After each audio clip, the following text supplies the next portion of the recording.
Hello and welcome to the latest episode of Animation One-to-Ones. I'm Ben Mitchell, Editor-in-Chief at Squiggly, and today we're delighted to welcome back Anna Ginsburg, animator and director, who we first spoke with in episode 2 of the Squiggly podcast series Intimate Animation. She was discussing her film Private Parts, a short that combined the talents of superb animators to visualize the candid discussions of the general public's attitudes toward desires regarding sexuality, insecurities regarding anatomy. Wonderful piece of work. It was produced in collaboration with It's Nice That for Channel 4's Random Acts. And in the 5 years since, Anna has been continuing to absolutely smash it. Her work always makes me smile.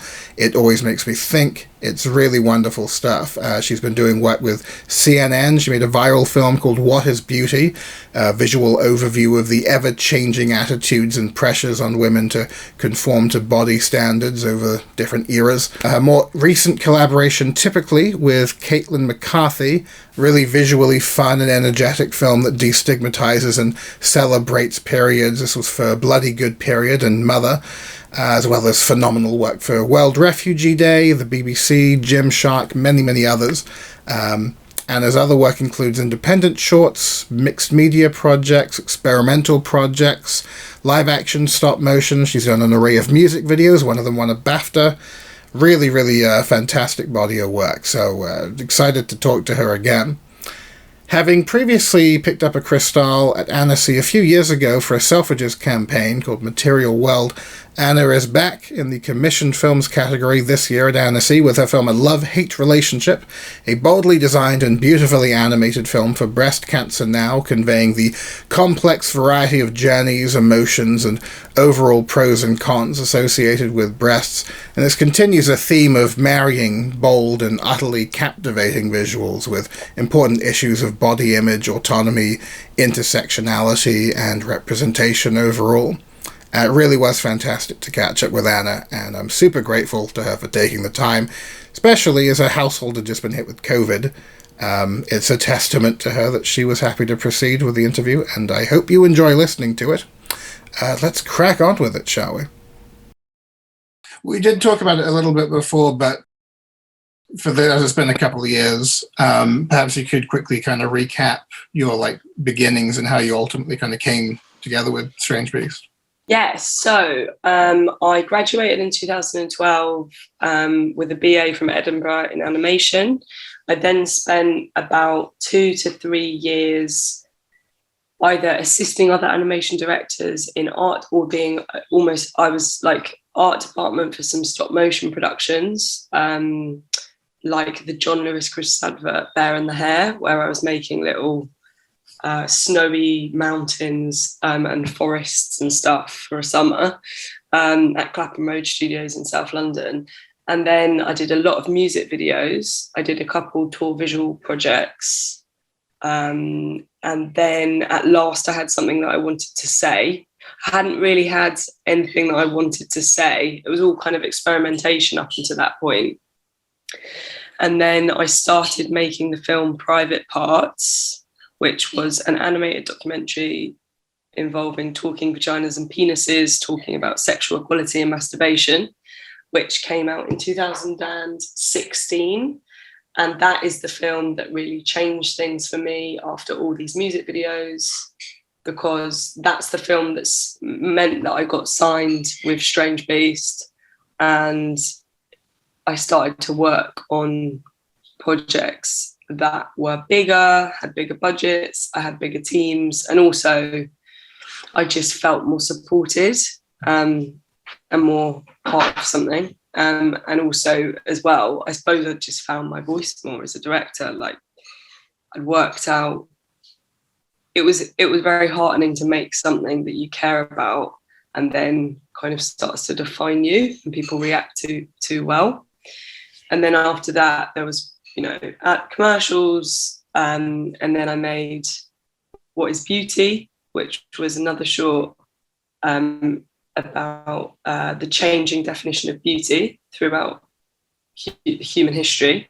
More recently, in 2019, I made Ugly, for World Refugee Day with a collaboration with a painter, so in quite a different style. And then in the interim, I did more collaborations with other directors, a few more commercials. And then last year, I did some music videos and commercial stuff, but then I did 2 films that were self-initiated, one being Just the Two of Us, which is a short, really super short. It's like 50 seconds long. And it's just me animating a voice recording I did on the bus of a stranger singing the song Just the Two of Us, but like only a line of it over and over and over again in a really like calm, meditative way. At the time, it was such a busy, it was like rush hour.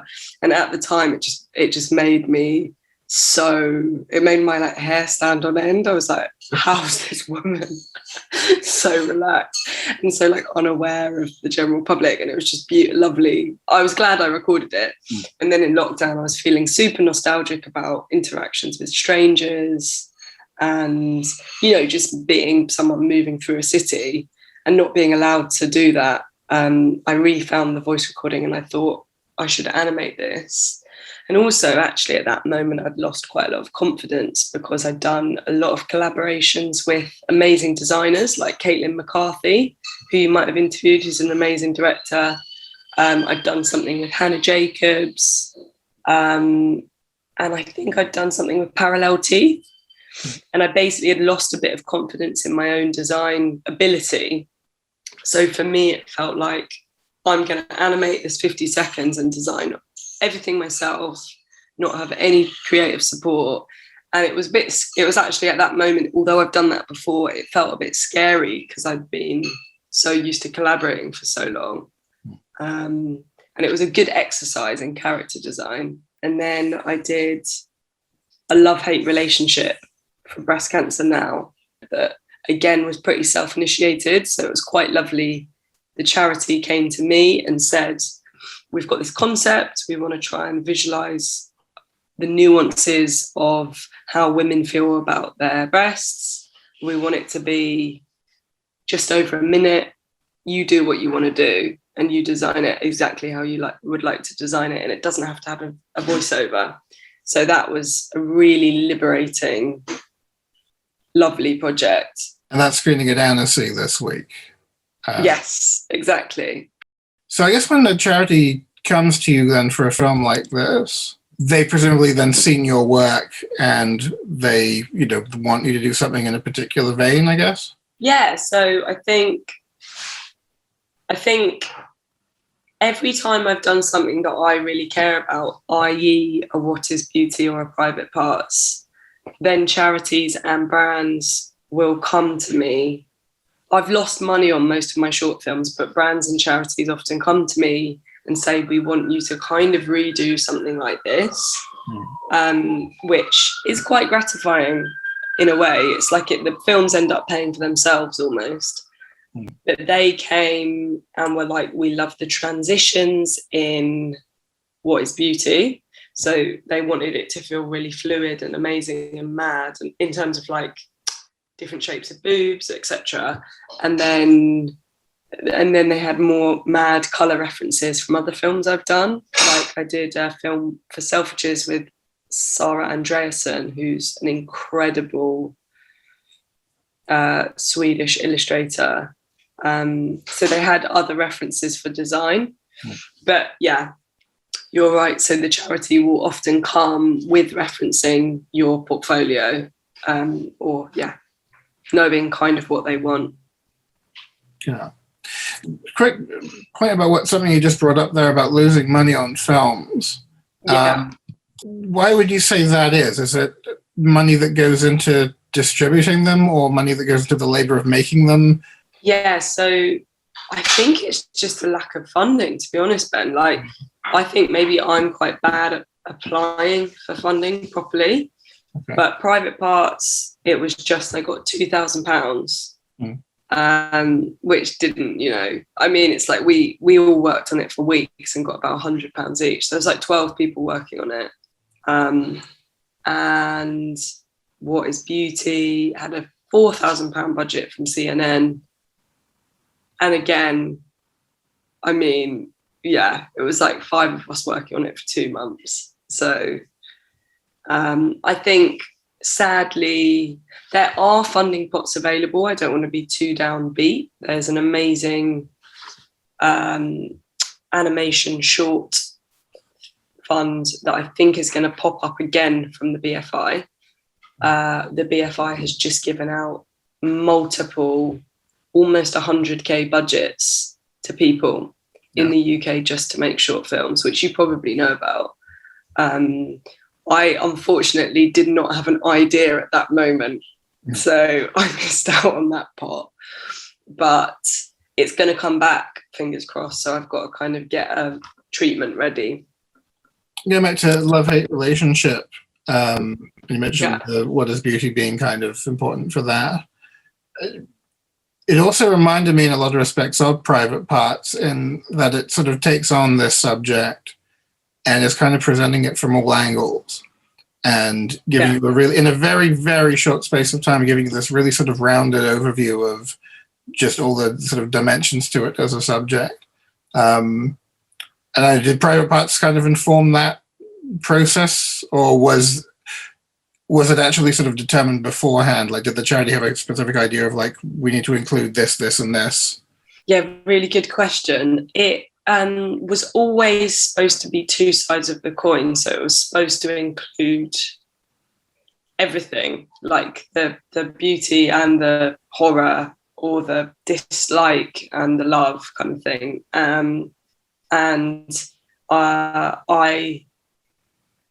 I think perhaps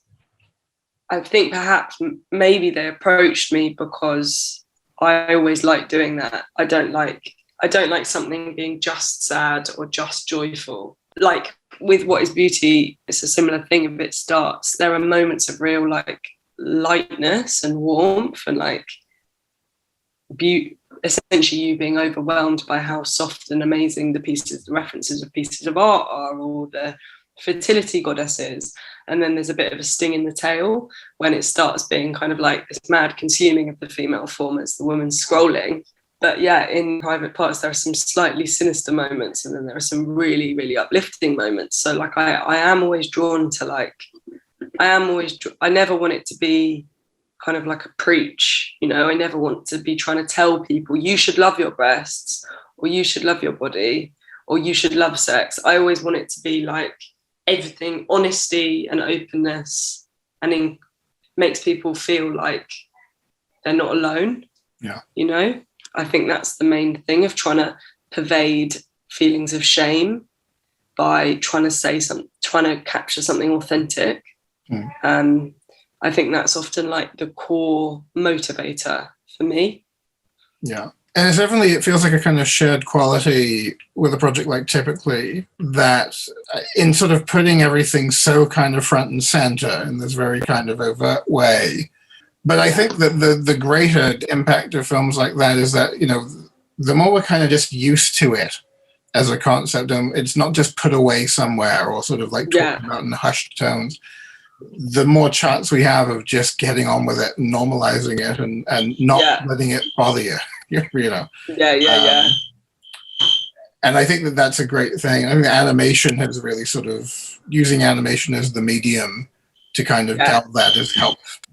From my perspective, I'm not sure. Would you agree with that? Yeah, I would totally agree that animation is one of the only mediums actually that you can use in a way that isn't too much with these issues that still lay on the lines of taboo and are still so shrouded in guilt, shame, disdain. Like animation as this kind of, is always going to have this innocence to it and this accessibility that enables difficult subjects to kind of be able to be welcomed into the consciousness of people that you wouldn't expect, because they're like, oh, it's unthreatening, it's just an animation. And that, I think, is what gives animation its power. Yeah. Because it can make, as well, in animated documentary especially, like I always say that animation is like a protective layer that you can use to like cover a subject, and therefore empathy is more able to flow, because you're not actually seeing a human being, so there's less judgment, and the drawing kind of can protect the person. Yeah. And it becomes more universally accessible, basically.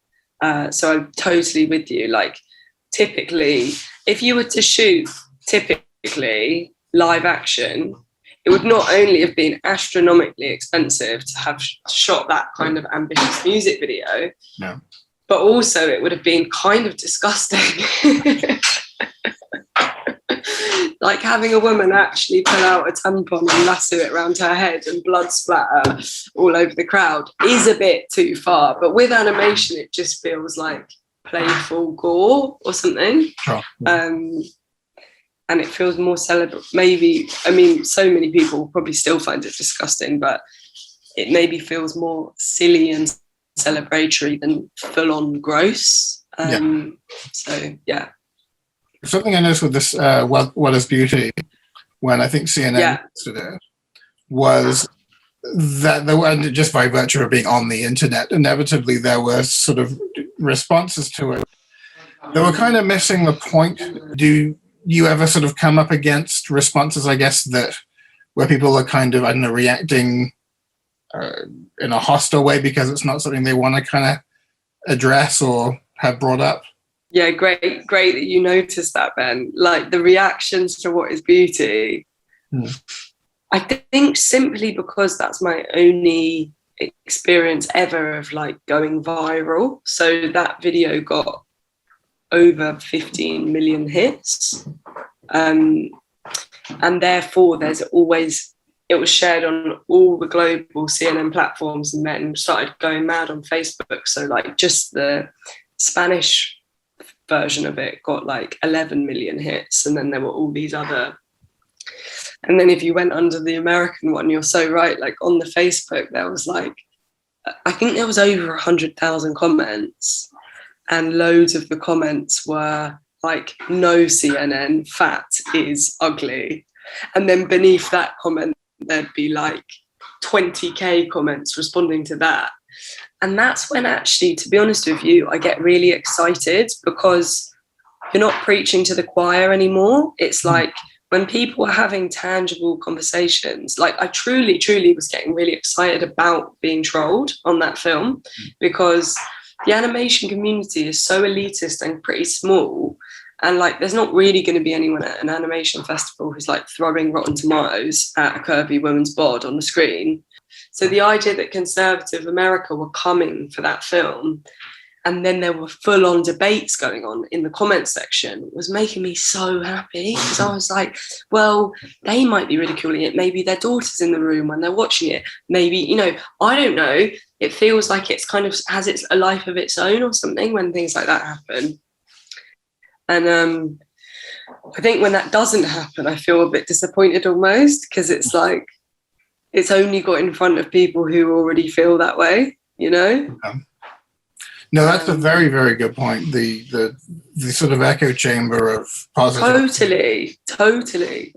It's something that's been on my mind a bit with the sort of absence of like festival attendance the last year, and the kind of mania, especially events like Annecy, where it's such a big event. There's so many people together in one place. You know, people will respond to good things positively, but they will also respond to dreadful things pretty positively. Like just because they're there, they're on holiday, they're happy, or they're pissed or whatever, and also they kind of know the people are there. So it's sort of, and I've always found that with festivals, like it's the spirit of camaraderie, isn't it? At a festival, you're right. Yeah, but I found on a much, much smaller scale, I've never had anything go viral, but like of the projects I've done, the one that kind of got a bit more exposure and got picked up by more than, you know, one or two blogs, there was one where that audience was not my audience, and it was just people who I'd ruined their day by having made this film. No way. And I mean, I did find that response kind of fascinating and also kind of gratifying because, okay, this isn't just people who, you know, not that there'd be much of a reason to kiss my ass, but, you know, people are generally just friendly on Vimeo. Yeah, for sure. Whereas in the wide world of the internet, if something sucks, people will say it because, you know, it's brought 100%. 100%. And that's what's so amazing about, as well, YouTube. Like, when I used to put music videos out, I used to get absolutely rinsed. Like, I'd get destroyed in the comment section. And it was amazing in a way because you're like, God. Yeah. I don't know. It's kind of like, you've always got to remember the context of who you're being ripped apart by, what your tone is. You know, I was often doing music videos for very indie, middle of the road, middle class bands, and it's just always the underbelly of the trolls is always funny, maybe slightly hurtful, but also fascinating, you know, like, and exciting. It can be exciting, honestly. When it starts debates, when you can see debates in the comment section, it is exciting. So yeah, back to typically, you mentioned you work with Caitlin, and we have talked to her. She does great work. Have you had worked together with her before, right? Yeah. We'd never collaborated in this way though, which was quite amazing because she has been an amazing support to me. Like, she's like 5 years younger. She worked on a music video that I did with Robert, Parallel Teeth. She worked on What Is Beauty. She worked on Ugly. She's an incredible talent. When I met her, she didn't even know how to animate. And she's just such a intuitive, fast learner with an amazing design sense. And it was cool because it was the first time that I wasn't able to do the design, and also I'm not that confident with design. I was away for the beginning period on that project, and I was just doing animatic and action and ideas. And then she became the real director because it was her characters, and I was kind of working for her. So it was like a cool thing for like, you know, I suppose the student to outgrow the teacher and then the teacher to be underneath the student, you know?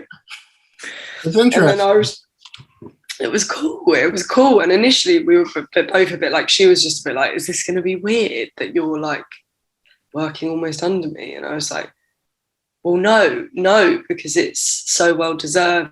And also because it's like, you know, you've got skills that I don't have. So, it was cool. And I can be cheesy in big board meetings, and she's too cool to be like that. So she can be like the cool, trendy one, and I can be the try-hard one, and that works perfectly well. Excellent. Something that occurred to me watching typically with the experience you have on so many music videos and typically being so sort of song-oriented, did that kind of come in handy? As far as, you know, marrying, I guess, animation to music? No, that's a great question. I'm glad you asked that. We did so much music video research that I love music videos as a medium. I always have. I consume them like sweets. I think that they're so addictive, and pop culture is always, even if it's like the worst, I find it so interesting because it always hits on something true in current culture, and typically I wanted to be like a 90s performance video with a big budget. So I gathered like, I don't even know, like maybe like 100 GIFs from like Destiny's Child music videos, like TLC music videos, like all these kind of mad performance videos. So you've got the chair sequences, and typically you have like a sequence where there's like a LED wall behind her when she jumps and does the splits, and she's almost in like a checkered room. It's almost like a cheesy set. Wow. There's like a few moments where we were like really, really referencing a certain genre of music video, and it was fun. It was like, and also because you can't really make music videos like that anymore without big budgets, which are very hard to come by, because there's so much less money in releasing music. So it was like an ode to high budget music videos that we'll never get to make. As far as what's coming up for you next, is there anything that you have on the boil or coming up that you can talk about? So I would like to try and think of a new short for the BFI thing, because and I've never written a script. I've never made like a narrative short, and I'm not saying I'm going to do it, but it would be a good challenge for me to write something that isn't totally jarring when I read it back. So I think maybe that might be a good challenge. There's a top secret project that I really hope is going to come back to life that was shut down because of COVID, which I can't really talk about, but it's an exciting series opportunity for a huge streaming platform, which is a great collaboration with a live action director that I love. So I'm really hoping that comes back, because that was like a dream. That was a dream project. Cool.